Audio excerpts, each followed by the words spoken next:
Queridos amigos, nós tivemos a oportunidade de tomar conhecimento do fundamento, da estrutura,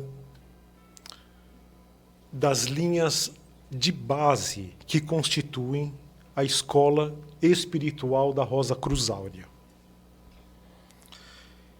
E esse arcabouço que nos foi apresentado de uma maneira estruturada, concreta, e que reconhecemos nisso é isso mesmo, é a imagem, por dizer assim, é o rosto da escola espiritual da Rosa Cruz Áurea que se destina e se dirige ao homem moderno, a cada um de nós, na realidade, na circunstância, no dia a dia, com a sua problemática, na qual nos encontramos. Também, como foi exposto no início da apresentação da primeira parte, isso não é novo. Está apenas com uma roupagem adequada para nós, homens modernos. Mas ao longo, poderíamos dizer, ao longo de desde sempre, desde a queda do ser humano, escolas espirituais se manifestaram para transmitir uma mesma e única mensagem a povos em épocas e em estados de consciência diferentes. E todo esse trabalho que foi sendo realizado ao longo dos séculos e dos milênios, e há tempos até muito mais remotos do que imaginamos, formam como que um fio de ouro, um fio dourado que perspassa a história da humanidade. E desse fio dourado emana um toque, uma luz e uma força. A luz para iluminar o caminho dos que buscam, dos que amadureceram e anelam por responder a essas três questões fundamentais: quem sou, de onde vim e para onde vou. E por trás dessa luz que ilumina o caminho há uma força. E isso é uma escola espiritual. Uma escola espiritual é um campo de força. Não é um campo de filosofia, de livros, é um campo de força. E esse campo que está coplanarmente interpenetrando o mundo e a humanidade é o que forma uma corrente universal de fraternidades, uma fraternidade universal, uma fraternidade constituída por aqueles que não participaram da queda, que juntamente com os que caíram e retornaram, laboram em força, em luz, em prol do gênero humano decaído, portanto, em prol de todos nós e de cada um de nós. O que dizem esses grandes que trouxeram e reavivaram esse fio de luz? Qual é a mensagem central deles? É a mesma, é a única e a mesma. E nós vamos mencionando alguns desses grandes enviados, ao redor do qual se formaram escolas espirituais, na época, para aquele povo, mas que tem a sua irradiação no presente. Nós vamos tentar trazer toda essa explicação para uma linguagem testemunhada por aqueles que disseram a mesma coisa em outras épocas. Por exemplo, se tivéssemos agora, queridos amigos, 30 segundos, não tem mais tempo do que isso, para dizer algo de fundamental. O que a escola tem a dizer ao ser humano? Ela diz: no seu coração está oculta, está encerrada uma semente de luz. Assim como a semente de uma planta e ali está todo o milagre de uma criação. Assim como do ventre materno um óvulo foi fecundado e deu origem a um ser dessa complexidade que somos nós, também na gruta, na manjedoura do coração do homem, está uma semente de luz. E essa semente de luz aguarda que a terra ao seu redor seja fofiada, que abra-se um espaço na consciência humana por onde adentre a luz e dê calor a essa semente, e que o homem volte, aí que se fala da conversão, converta o seu caminho de vida e respire de um outro alento, não dos éteres desse mundo, mas de um alento divino. E isso, assim como uma criança é formada no ventre materno, um milagre no coração do homem é engendrado, nesta oficina do coração do homem é engendrado o novo homem, que vem de uma semente a respeito da qual, por exemplo, no Novo Testamento, Paulo fala: existem corpos terrenos e corpos celestes. Os corpos celestes vêm das sementes de luz. Pois bem, nós vimos, por todo esse encadeamento de explicação tão claro, que todo esse ensinamento pode, de um outro ângulo, ser condensado da seguinte forma. O símbolo da escola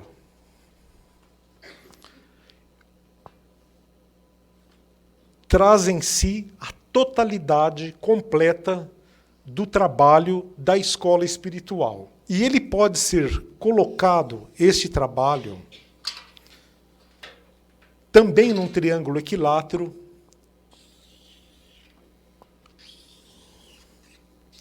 onde, de um lado, está uma cosmologia gnóstica. Gnóstica no sentido de conhecimento, não conhecimento intelectual, de quem leu, pesquisou, comparou, permutou raciocínios, mas de quem auriu um conhecimento de primeira mão. Uma cosmologia gnóstica. No outro lado desse triângulo está uma antropologia, o homem, antropologia gnóstica, que é a que nos foi apresentada. Então, a cosmologia que fala das duas ordens de natureza, uma terrena,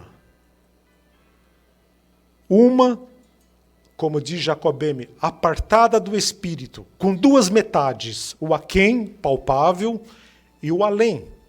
O além, onde muitas das religiões imaginam estar o reino do céu, mas que é a contraparte invisível deste mundo. Simplesmente isso, é o reino dos mortos. É esta natureza. E um outro campo de vida. Um campo de vida que não é este que conhecemos e que sondamos com os nossos sentidos terrenos, naturais. Essa é a cosmologia. As duas ordens de natureza. Essas duas ordens de natureza também estão em nós. E aí se fala de uma antropologia gnóstica, e que foi aqui detalhadamente explicada. Um microcosmo, em cujo centro matemático, se fosse um compasso, a ponta seca do compasso, está um centro, um núcleo, e que pertence a um outro campo de vida. E uma personalidade terrena. Também as duas ordens de natureza em nós. E a base fundamental dessa cosmologia e dessa antropologia é o Evangelho. E aqui, queridos amigos, é fundamental dizer que o motor, a energia, a força, a vitalização, o amor, que faz ser possível essa fusão entre essas duas ordens de natureza, é essa força que podemos chamar de Cristo, do Espírito, da substância raiz cósmica original, enfim, uma outra energia que não é essa que conhecemos. Portanto, o Evangelho é, para os gnósticos, portanto também para a escola espiritual, uma descrição detalhada, numa linguagem velada, da realização desse processo. E antes de falar um pouco do Evangelho que está mais próximo de nós, que é do cristianismo, expondo isso, nós vamos citar alguns pensamentos centrais de todos esses grandes que trabalharam em prol de que a humanidade realize em si essa vocação que está na base do seu nascimento.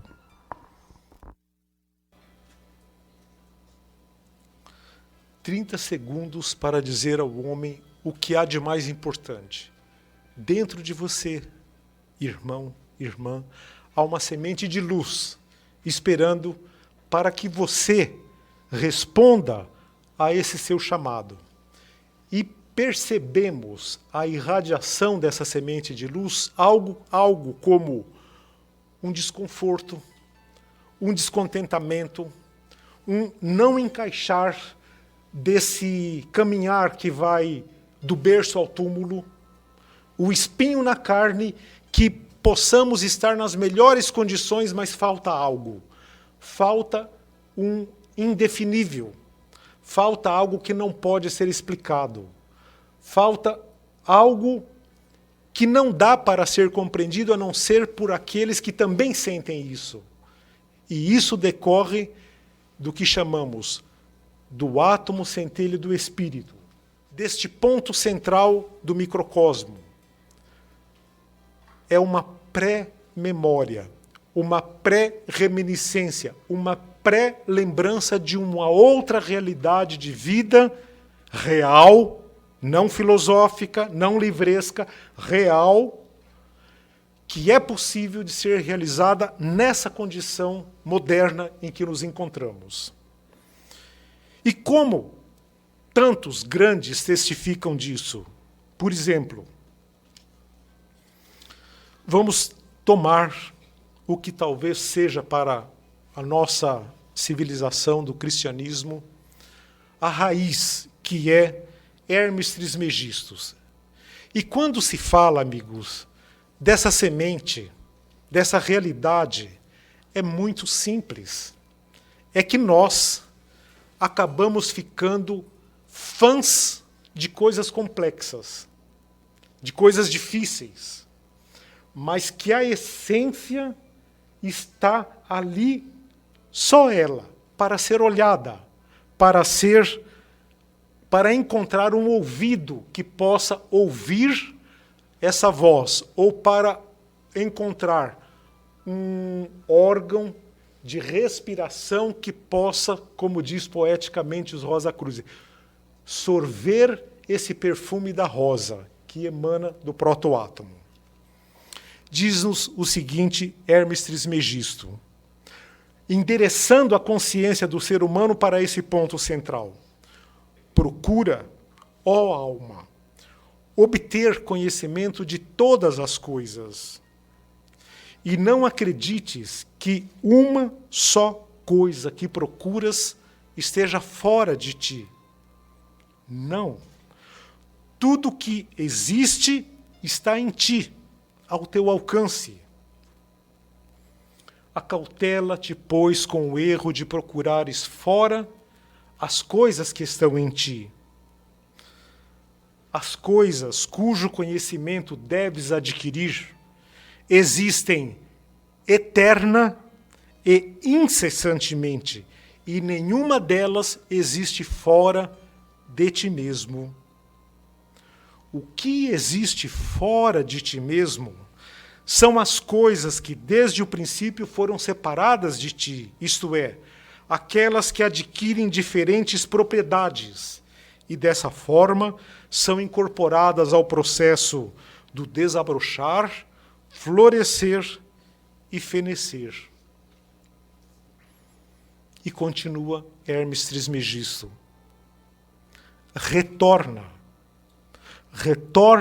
pois, a ti mesmo, ó alma, e procura dentro de ti todo o conhecimento que deves alcançar. Convence-te desta verdade que a ti tenho dito. Medita sobre ela e não te esqueças. Aquilo que já possuis, e todo ser humano possui essa centelha de luz, aquilo que já possuis, não é preciso buscá-lo em outra parte, porquanto tudo de que a alma necessita para chegar ao conhecimento verdadeiro está nela mesma e em nenhum outro lugar. É um texto de Hermes Trismegisto. E no tocante, fazendo um link com o que nos foi exposto do subconsciente e do supraconsciente dessa natureza que prende a nossa consciência como num caleidoscópio de cores e formas que pensamos estar progredindo, mas estamos girando em falso, como que num torpor, como que vendo as imagens de Platão na caverna, Hermes diz: parai e olhai para o alto. Detalhe, mas olhai com os olhos do coração. O coração do homem guarda esse segredo. E Buda diz o seguinte: ó monges, quando a liberdade do coração, que é o amor, é perseguida, é realizada, é levada a sério, escolhida como veículo e como base, praticada, aumentada e posta em estado de agir, pode-se esperar dela muita vantagem. Qual vantagem? Felizes adormecem, declínio do ego, e felizes despertam o nascer dessa semente divina. E Ângelo Silésios diz o seguinte, uma frase fantástica: ainda que Cristo nasça 1000 vezes em Belém, se não nascer em ti, continuarás extraviado. E Jacobeme, o grande místico, o sapateiro místico, o homem de uma simplicidade impressionante e portador de todo o ensinamento universal, diz o seguinte, Jacobeme: ó homem, onde queres ir procurar a Deus? Aonde vais? Ele está em ti. Não o procures senão em tua própria alma, que é de natureza eterna, na qual está toda a divina criação. Todo o nosso ensinamento, continua Jacobeme, reduz-se a mostrar ao homem como acender, como iluminar em si mesmo o divino mundo da luz. E Lao Tse,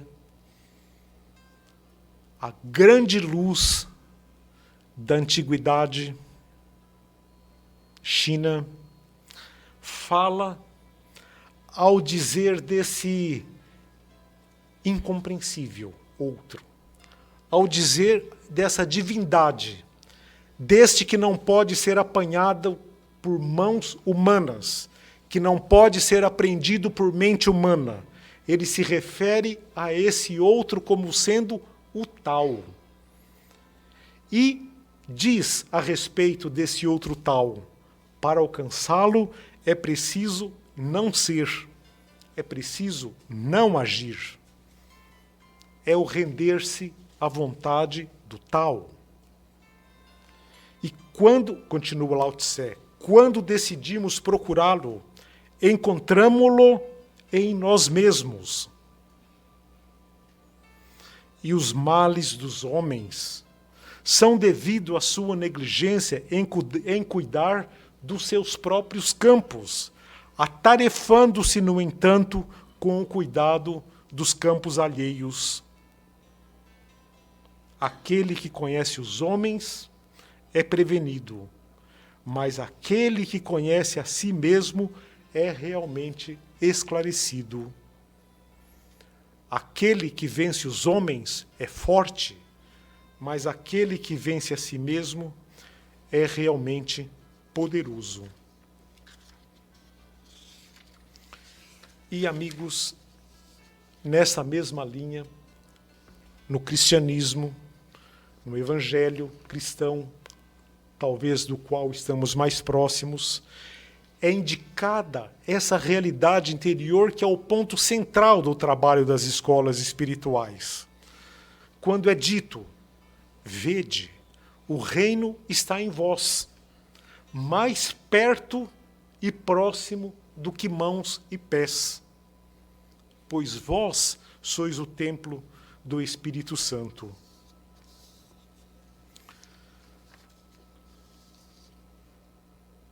Nós poderíamos agora fazer uma breve síntese.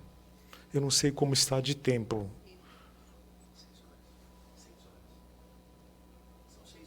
6 horas. No máximo, umas 5, 6 horinhas eu consigo falar sobre isso daqui. Tá? É bem rápido.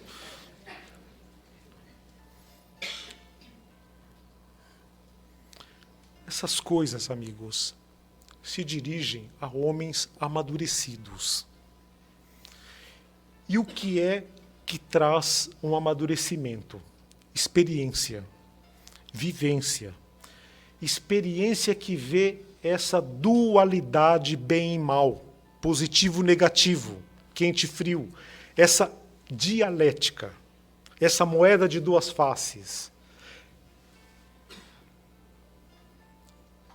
No Evangelho, e o Evangelho é uma descrição científica detalhada sobre tudo isso que aqui foi exposto. Ao reconhecermos esse mundo e essa natureza como estéril e envelhecida, deparamos-nos com os personagens Isabel e Zacarias, que queriam ter um filho, mas eram estéreis, velhos. E é-lhes concedido um despertar. Um despertar. Devemos ver tudo isso em nós mesmos, para preparar o caminho espiritual para o outro, Jesus, que era, que há e que há de vir. E então, de Isabel e de Zacarias, do homem cansado, fatigado, estéril, nasce João, aquele que busca, aquele que prepara o caminho para o outro que virá, para Jesus. E essa jornada de João culmina em João, o homem buscador, encontrando Jesus, encontrando o outro, encontrando a semente de luz nele mesmo, sendo um testemunha viva dessa realidade e batizando-o, ou seja, fundindo-se nele. E nesse momento, simbolicamente, João é decapitado. A vida não é mais conduzida pelo eu nem pelo buscador, mas pelo outro. Vejam como é forte a nossa consciência na cabeça. Eu sou, eu quero, é meu, concordo, não vou. Aqui, 50 mil sinapses, 50 mil pensamentos por dia. Essa é a nossa consciência. E há uma outra consciência, a consciência no silêncio, que é essa consciência do outro, que é a consciência do coração, que é a consciência do homem Jesus em nós.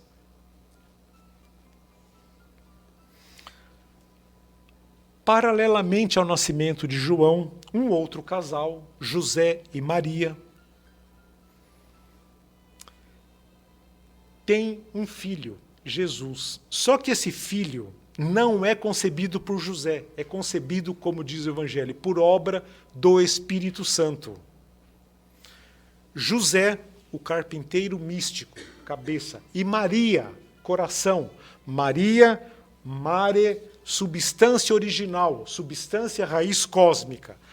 Do toque desses dois, da união desses dois ao nascimento no coração do homem, nessa manjedoura cercada de animais por todos os lados, vejam o que é o nosso coração, nasce Jesus, a nova alma. E essa criança que vem de nascer é visitada por 3 reis, por 3 forças que foi aqui exposta. A força de um novo mental, a força de um novo desejar e a força de um novo agir.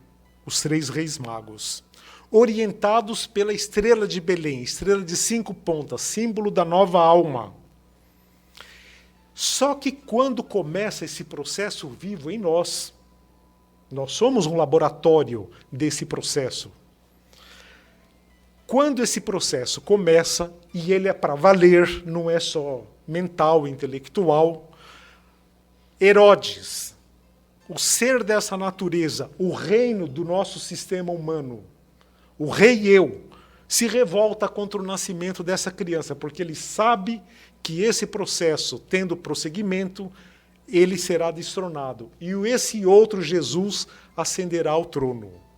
Então, vem o episódio do mandar matar as crianças, mandar matar as criancinhas.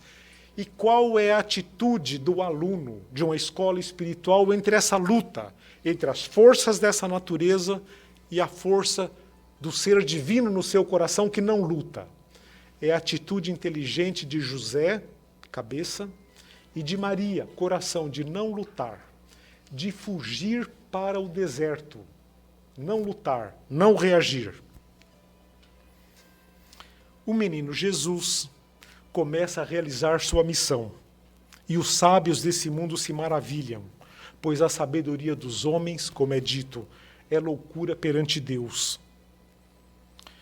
Jesus, a nova alma, o outro, a rosa florescida, exala o seu perfume e como ele mesmo diz, realiza as obras do Pai, do outro campo de vida, ou seja, cura, ensina por parábolas, sermão da montanha, expulsa os vendilhões do seu templo microcósmico. Amigos, sem fantasia, o que se passa dentro de nós, em termos de pensamento, de sentimento, de desejo, de volição, é um terror. Nós transformamos esse templo microcósmico numa barganha, num negociar com o mundo. Isso precisa ser purificado. E essa purificação é um queimar esses registros magnéticos kármicos. E essa queima é feita por luz, luz de Cristo, luz que advém desse protoátomo do coração.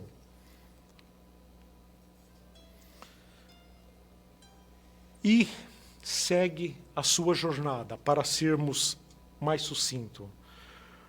Prepara e realiza a Santa Ceia, pede aos seus discípulos que vão para irem à cidade e encontrarem um homem com um cântaro que lhes indicaria onde realizar a Santa Ceia. Homem com cântaro, a era de Aquários, o aguadeiro, agora onde estamos nós, e reparte, quer dizer, essa força crística espargiu sobre toda a humanidade, sem ser privilégio de quem quer que seja. É como o sol, que brilha sobre todos. Assim é a força crística, que ofertou o seu corpo, simbolicamente pão, e a sua energia, simbolicamente o seu sangue, vertida sobre todos nós, decaídos gêneros humano.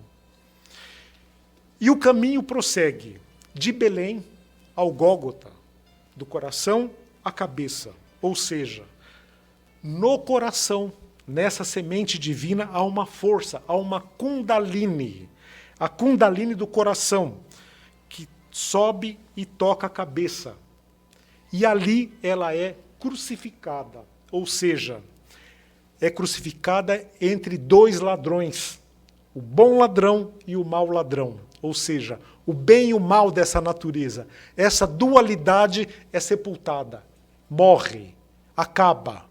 Essa dualidade de nascer da roda da vida e da morte, de morrer da roda da vida e da morte. E vem, ao terceiro dia, coração, cabeça e ação. Traça-se a coluna vertebral do novo homem e vem a gloriosa ressurreição. E o túmulo é encontrado vazio. O microcosmo foi esvaziado. E o homem, em torno de si, criou como que um jardim, chamado Jardim de Arimateia, que é o campo de encontro entre duas naturezas absolutamente distintas entre si.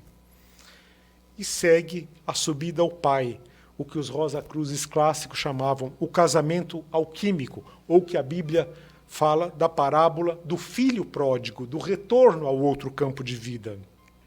Então, amigos, para encerrar, cada homem e cada mulher, nós não nascemos para vir ao mundo, ter as experiências que tivemos, aprender a lutar para ganhar o nosso pão, pisoteando-nos mutuamente, procriar, atender aos prazeres dos nossos sentidos e com a única certeza de que o túmulo nos espera.